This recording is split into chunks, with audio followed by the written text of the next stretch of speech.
50 বছরের মোহামেডান আবাহনী দ্বৈরথ উঠে এলো বইয়ের পাতায়। মোহামেডান আবাহনী ময়দানি লড়াই নামে প্রকাশ হলো বই। শনিবার অলিম্পিক অ্যাসোসিয়েশন অডিটোরিয়ামে প্রকাশনা অনুষ্ঠানে আব্দুস সাদেক, প্রতাপ শঙ্কর হাজরা সহ ক্লাব দুটির সাবেক খেলোয়াড়রা উপস্থিত ছিলেন প্রয়াত মোনেম মুন্না, আহসানুল্লাহ মন্টুর পরিবারের সদস্যরা।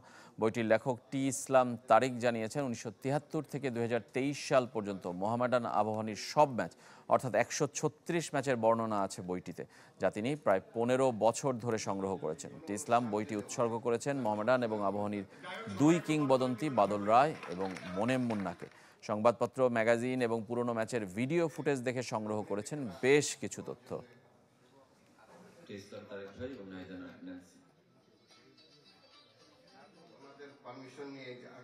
দুইটা সেরা দলের দ্বৈরথ সম্পর্কে যদি জানতে হয় তাহলে এই বইটা পড়তে হবে, কারণ 1973 থেকে 2023 দীর্ঘ 50 বছরের 136টা ম্যাচ অনুষ্ঠিত হয়েছে এই দুইটা দলের, এবং 136টা ম্যাচেরই এখানে হিস্ট্রি বর্ণনা করা আছে।